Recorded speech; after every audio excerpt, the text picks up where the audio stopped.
we'll get a good view of some of the foods. Poppy seed bread is a pretty popular one. Lemon bread, I might need a slice of that one. I might need a slice of both here. Poppy seed is my favorite. My dog is actually named Poppy Seed, so I have to do a poppy seed bread. In honor of her, of Do you want course. a poppy seed? I would take a little poppy seed. Looks like the Scottish shortbread's on the bottom. That one I've heard is a little bit more like a biscuit, English biscuit, kind of sturdier, savory, a little less sweet. A little less sweet, yeah, that's what I've heard.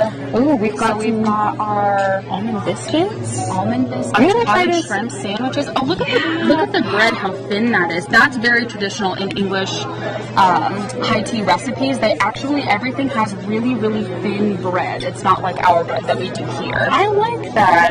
Probably so that you can enjoy more of them. Yes. Less hearty, so you can get multiple slices. And everything, yeah, because everything is cut really small, so you just have a little nibble of each, it looks like.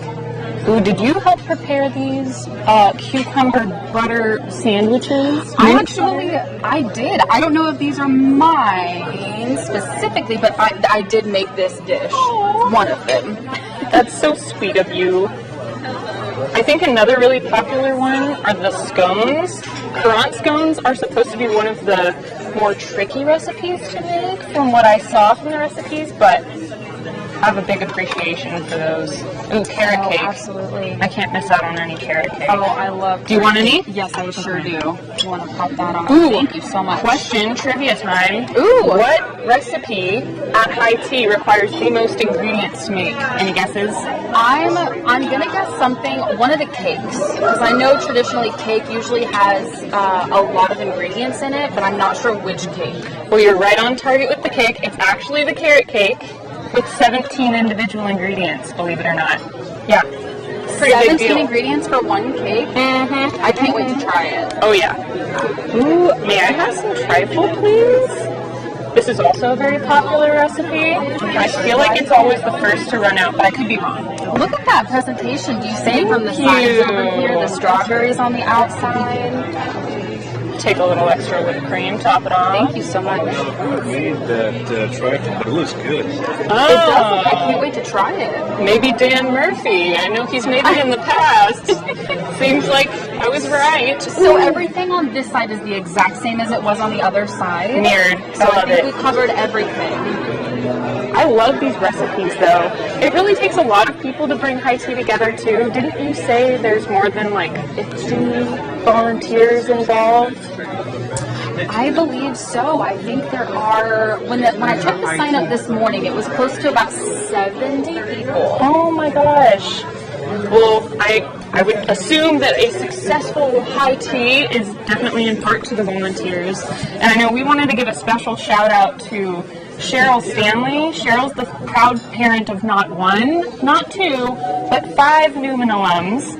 And she heads the planning committee each year. She's also in charge of all of these beautiful teapots and teacups, tea sets that you see around here that are themed. She brings all of these and has collected them over the years. So Yeah, and they spent about 3 to 4 hours yesterday setting all of this up. Cheryl had a ton of student volunteers, and we cannot thank our volunteers enough for helping her set everything up. So they actually paid super good attention to detail to do every single one of these little centerpieces on each of the tables. I love it. Well, they definitely look very presentable. I think that deserves a little wink to cheers. Cheers to our volunteers. Thank you, volunteers. And you know, St. Newman obviously is the namesake of Newman University, but there's a lot of facts about him that I learned just from attending high tea as a student, but also throughout the years. Really? So today, as you said, is his birthday. He's actually 223 today, which is kind of a big deal. He Imagine having a 223rd birthday, and we're still celebrating. Yes, his legacy lives on, that's for sure. Absolutely. He lived 1801 to 1890 during the Victorian era, and it was part of the English tradition to have high teas, and it was a little bit more festive over in England than it is here, but we kind of pay homage to his history, to his upbringing, because tea was definitely a regular part of his life. He also played an instrument. Do you have any guesses as to what type of instrument he played? The saxophone. Beautiful guess. Actually, it was the fiddle, or the violin, as some of us know it as. Oh my And in goodness. one of his letters, he even wrote that he sleeps better after listening to music. I sleep better when I listen to music. Saint Newman and I have a lot in common because of that. I appreciate that about him. I definitely resonate with him there too.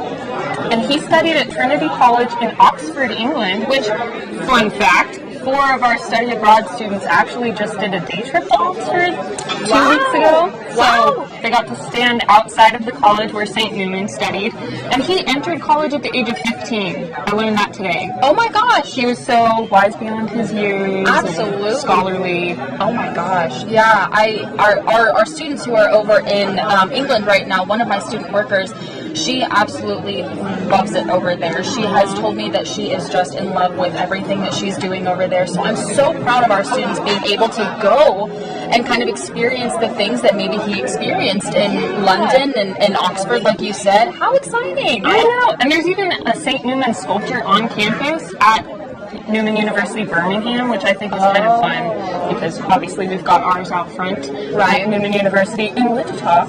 Pretty cool stuff. That is so cool. He was also a pretty witty and sarcastic guy. He was known for his sense of humor. He also had anxiety, something I definitely resonate with as well. So he was just a normal guy, but very scholarly. He wrote several books and poems and hymns, one of which our chorale and troubadours sang today at the St. Newman Mass. Can you name the song, Abby, that was written by St. Newman? It was written by, I didn't know that. Oh, it's Lead Kindly Light. Yes. Lead Kindly Light is a very prominent song. I hear it, our chorale sings it all the time, of course. And a lot of their concerts are kind of centered around that hymn. Yep. And that was written by St. Newman. Wow. So, He sounds like a very well-rounded, a very eclectic gentleman, doesn't he? Very poetic, creative, like many of our students today. Yeah. No doubt in his model. Well, at a liberal arts college, what else can you kind of ask for? We got true. some creative students, just like our St. Newman was creative himself. Oh, yes. Oh, yes. Well, Go ahead. No, you go ahead. I'm so sorry. No, that's okay. I was just going to say 2 things that I learned that I did not know before. So polite at our I know. IT. Yes. Pinkies out to the doll.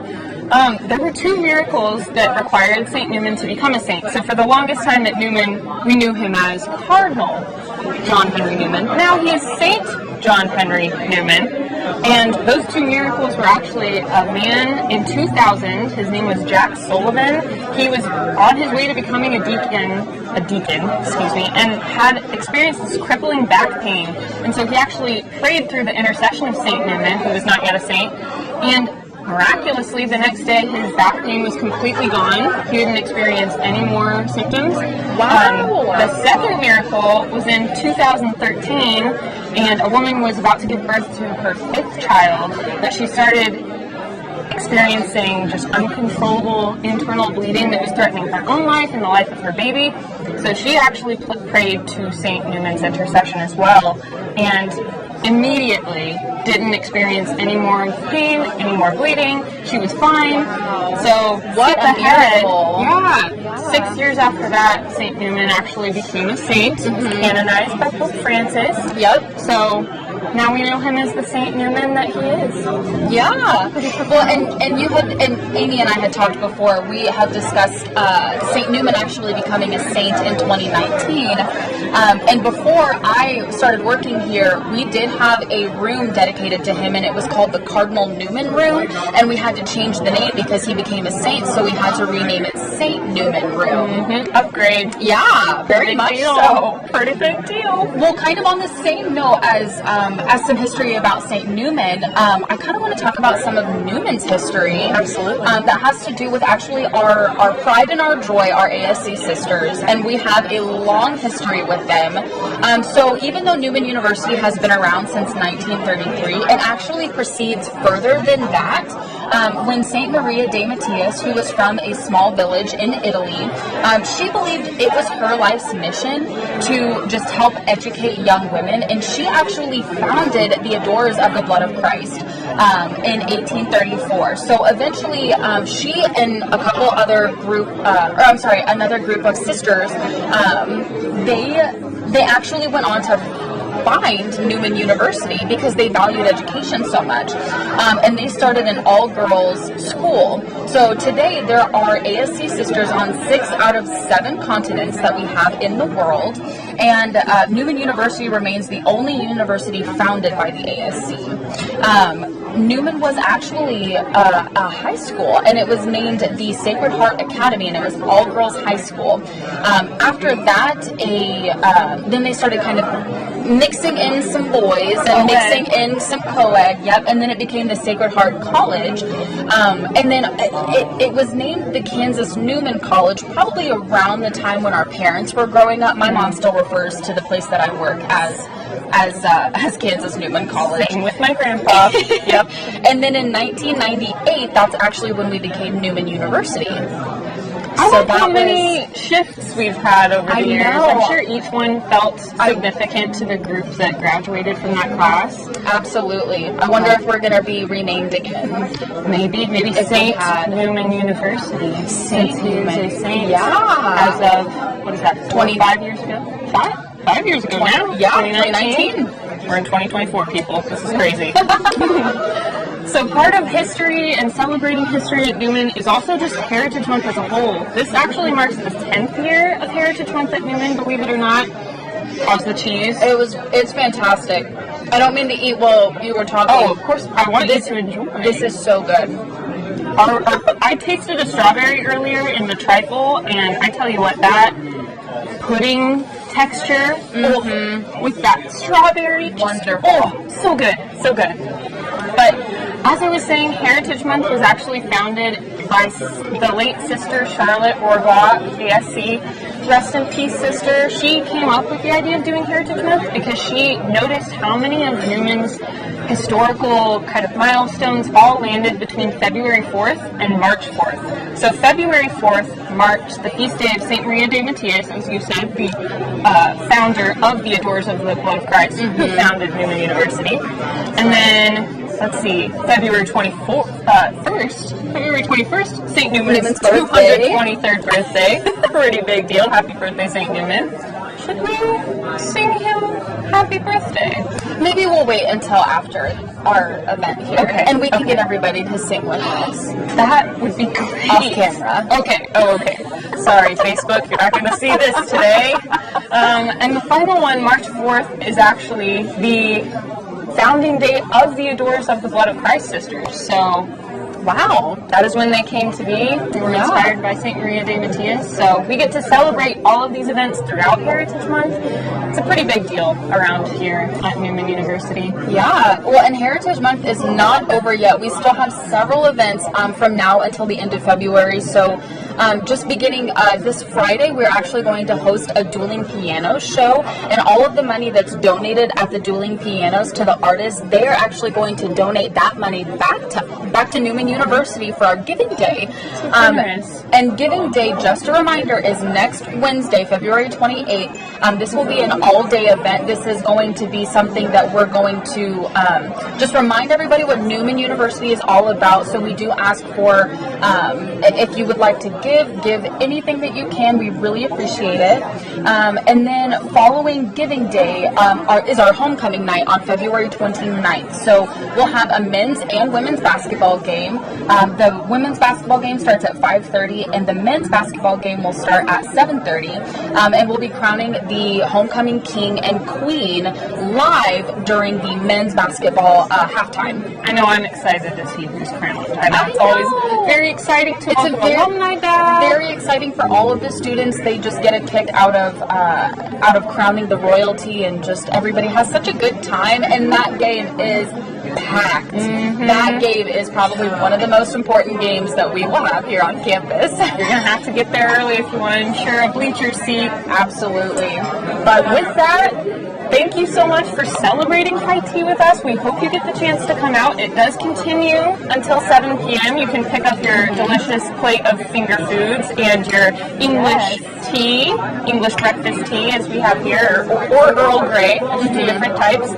But if you can't make it, we encourage you to pour yourself a nice cup of tea in honor of St. Newman's birthday.